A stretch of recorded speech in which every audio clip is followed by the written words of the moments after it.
केवल गंगा जी का नाम ले लेने से, एक लोटा जल शंकर भगवान को आज समर्पित कर देने से, या गंगा जल का एक जरा सा छींटा शरीर पर पड़ जाने से 10 पापों से मुक्ति मिल जाती है। दशहरा का मतलब है 10 पाप से मुक्त हो। पहला पाप है किसी के घर का बिना पूछे कोई सामान उठाकर हमने भोग कर लिया हो, तो उस पाप से गंगा दशहरे के 10 पाप से मुक्ति दिलाता है गंगा दशहरा। दूसरा, किसी ब्राह्मण किसी गुरुजन को मुख से अपशब्द कह दिया हो, तो आज ही का दिन है जिस दिन पाप कर्म से मुक्ति मिल जाती है। तीसरा, किसी स्त्री को, किसी नारी को, किसी कन्या के प्रति, स्त्री के प्रति, नारी के प्रति अगर गलत सोच लिया हो या गलत कर्म हमने कर दिया हो, तो उस पाप से मुक्ति गंगा दशहरे का दिन दिला देता है।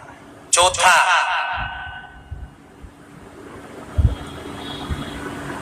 रजो धर्म धारण करने वाली नारी, रजस्वला स्त्री के हाथ का बना हुआ अगर हमने भोजन ग्रहण कर लिया है, तो आज गंगा दशहरे का दिन ही ऐसा रहता है जिस दिन उस पाप से हमें मुक्ति मिलती है। पांचवा, किसी के यहाँ सूतक जानते हो या सावड़। सूतक का मतलब होता है किसी के यहाँ कोई मर गया और उसके यहाँ का तुमने भोजन या पानी ग्रहण कर लिया। सावड़ का मतलब होता है किसी के यहाँ बच्चा हुआ, तुम्हें मालूम नहीं था, उसके घर का 8 दिन का 10 दिन का तुमने भोजन या पानी ग्रहण कर लिया। सूतक या सावड़ का भोजन या अन्न पानी ग्रहण कर ले, तो 5वें नंबर का गंगा दशहरे का वर्णन करता है कि 5वां पाप, इस पाप से भी लोगों को मुक्ति मिल जाती है। 6ठे नंबर का वर्णन आया, किसी मंदिर की जगह पर या धर्म की जगह पर अपने अपना कब्जा कर लिया हो या धर्म की जगह को अपना बना लिया हो, तो उस पाप से मुक्त होने का एक साधन 6ठे नंबर का। 7वें नंबर का, झाड़ू लगाते समय, बुआरी लगाते समय छोटे छोटे जीव झाड़ू के नीचे मर जाते हैं, तो उसके पाप से मुक्ति गंगा दशहरे का दिन दिला जाता है। 8वें नंबर का, 8वें नंबर, जिस समय हम भोजन ग्रहण कर रहे हो और हमारे दरवाजे पर कोई व्यक्ति आकर बैठा हुआ है और हमने उसको भोजन का नहीं पूछा या उसका मुख झूठा ना कराया, तो उस दोष से वंचित हो जाए, उस दोष को समाप्त कर दे, तो गंगा दशहरे का। 9वें नंबर का, बेटी की शादी करी और बेटी की शादी करने पर बहुत सारा कन्यादान आया।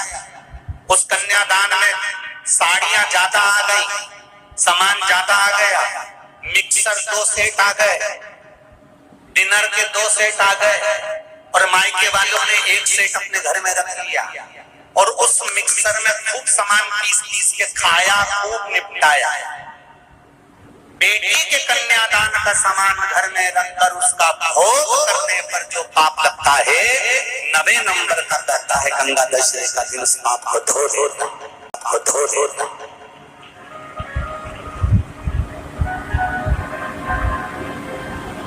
10वें नंबर का महाराज,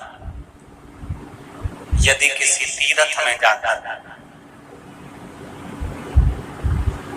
हमने कोई गलत काम करा होता है, तो गंगा दशहरे का ये आज का दिन हमारे पाप को वो धो देता है। ये गंगा दशहरे के 10 पाप को धोने के लिए मात्र एक दिन है गंगा दशहरे का दिन।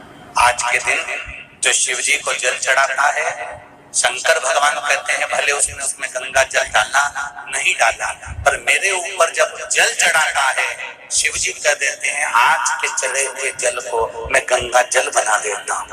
आज गंगा दशहरे का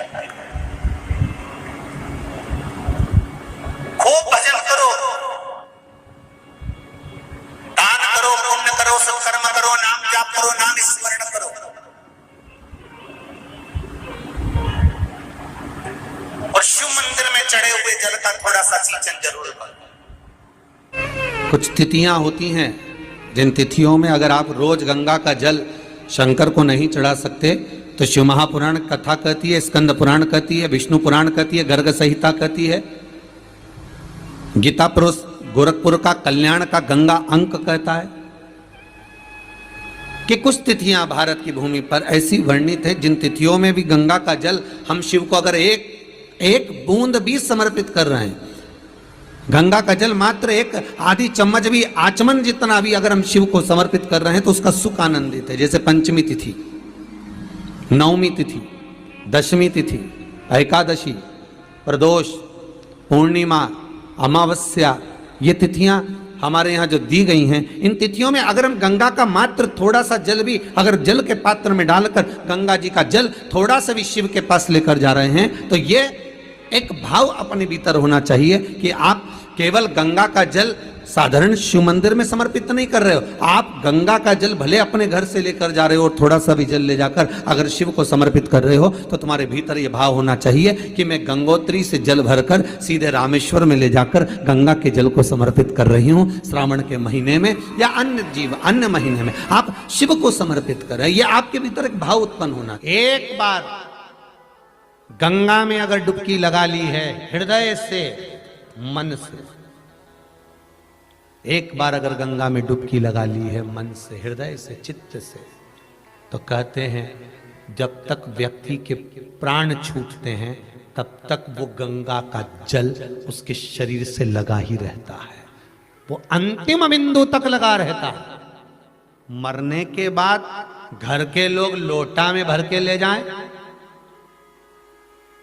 खास खास अस्थियों को, कोई पूरी तो अस्थि ले ही नहीं जा सकती, इतनी सारी कौन ले जाए, तो अम्मा के दांत, उंगली, एक आध खोपड़िया, ऐसी 4, 6, 8 अस्थियां ढूंढ के झोली में भर के फिर लेके जाए गंगा। उससे अच्छा है पूरी अस्थि ले जाओ, पूरी ये शरीर संपूर्ण जीते जी गंगा का स्नान हो जाए। बहुत ध्यान देना आप लोग, किसी भी नदी में स्नान करने जाओ, तीज त्योहार पर, अमावस्या, पूर्णिमा आदि जो भी उत्सव मनाने के लिए आप किसी नदी के घाट पर जाते हो, किसी तालाब के घाट पर जाते हो, किसी कुंड के, किसी सरोवर के घाट पर जाते हो, और यदि आप स्नान कर रहे हो किसी पवित्र नदी में तो वहां की बालू रेत उठाकर शंकर भगवान के शिवलिंग बनाकर जो पूजन करता है, मात्र 5 बार उसी नदी का जल शंकर को समर्पित कर कर, भले दिया नहीं है, अगरबत्ती नहीं है, जल चढ़ाकर जो शिवलिंग को विसर्जन कर देता है, उसके पूर्वजों को पिंड की भी जरूरत नहीं पड़ती, वो तर जाता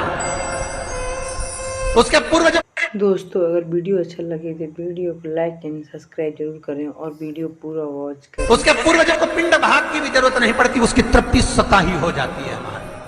यमुना, सरयू, क्षिप्रा, मंदाकिनी, नर्मदा, जितनी पवित्र नदी होती है, इन नदियों में आप लोग एक बहुत बड़ी गलती करते हो कि दोने में दिया लेते हो और दोने में दिया लेकर उसको रखकर और आप नदी में दिया जलाकर बहा देते हो। शिव महापुराण की कथा इसकी महत्वता नहीं कहती। शिव पुराण कहती है गंगा माँ है, नर्मदा माँ है, क्षिप्रा माँ है, सरयू माँ है। तुम्हारी सास कहीं बैठी हो, एक काम करना, जैसे तुम गंगा जी में दिया रख देती हो पानी में, सरयू जी में दिया रख देती हो पानी में, उसी तरह सास के सिर पे दिया, बोलो धर सकते हो? जब धीरे धीरे दिए में आग लगेगी, दिया जलते जलते दोने में आग लगेगी, दोना जलेगा और तुम्हारी सास का फिर सिर जलना प्रारंभ होगा। अच्छा लगेगा? नहीं। गंगा में दिया छोड़ा, दिया जलते जलते हवा में दोना जला, दोना जला तो वो गंगा का जल में चोट पहुंची। गंगा कहती है तो पुण्य कमाने आई थी और मुझे आग लगा के जा रही है।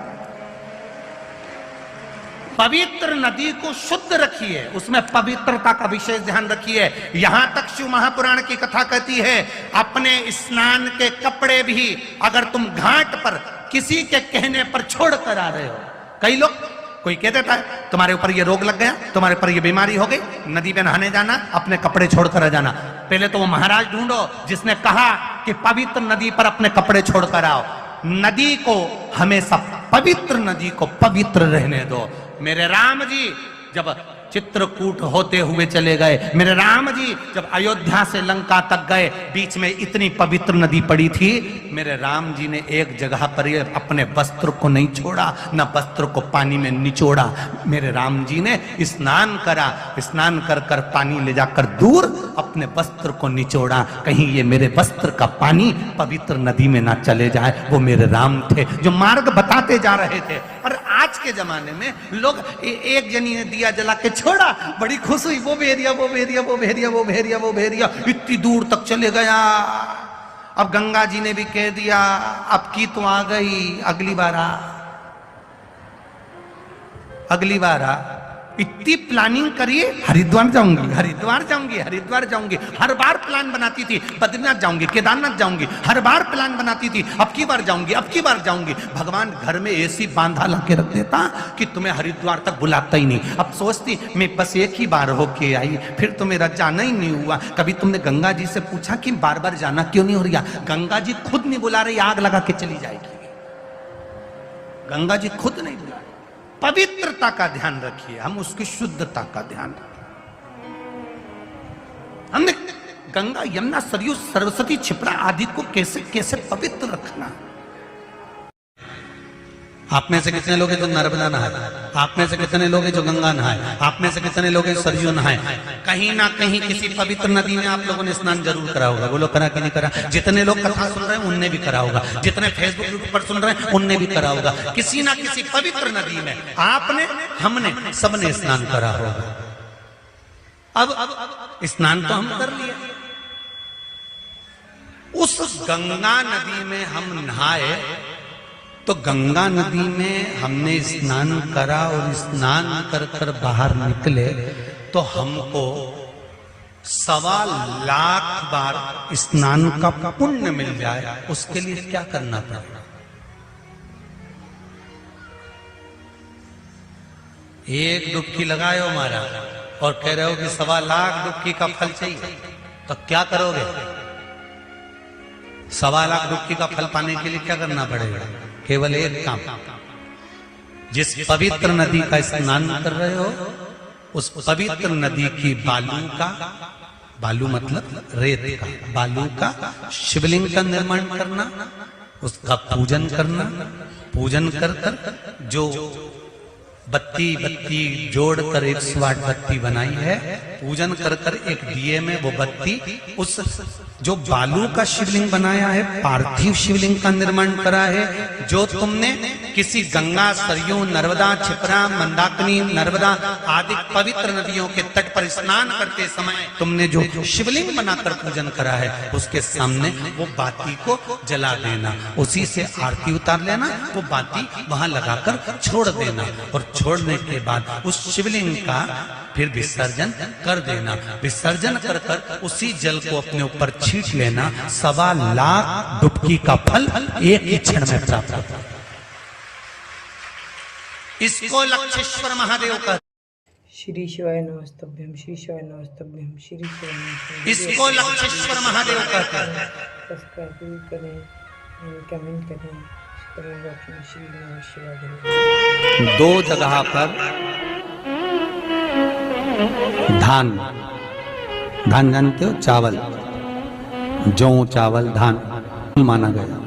ध्यान दीजिएगा, एक किसी नदी के तट पर, पवित्र नदी जो भी हो, गंगा, यमुना, सरयू, सरस्वती, इस नदी के घाट पर थोड़ा सा भी चावल का 8 दाना भी, 10 दाना भी, एक चुटकी चावल भी अगर हम पटक देते हैं, दान दे देते हैं, घाट पर रख देते हैं, तो कहते हैं वो दान कभी छिन्न नहीं, कभी समाप्त नहीं होता।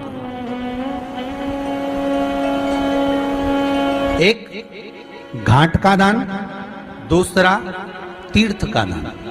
तीर्थ से मतलब है किसी पुरी में, मोक्षपुरी में आप पहुंचे हैं, अयोध्या, कांची, अवंतिका, मथुरा आदि आदि जिस पुरी में हम पहुंचे हैं, उस पुरी में आपने अगर अन्न का एक दाना भी दान दिया है तो वो महाराज छिन्न नहीं होता, वो भी अजर और अमर, उसकी भी अमर, उससे नष्टता नहीं होती। ये उसी तरह से है जैसे किसी के शरीर में चर्म रोग हो गया हो, मान लो किसी का शरीर कहीं से काला पड़ गया, कहीं चट्टे बढ़ गए या सफेद पड़ गई चमड़ी और चर्म रोग हो गया, तो उसके लिए जैसे पीपल के पत्ते। गंगा दशहरे का मतलब जानते हो आप? केवल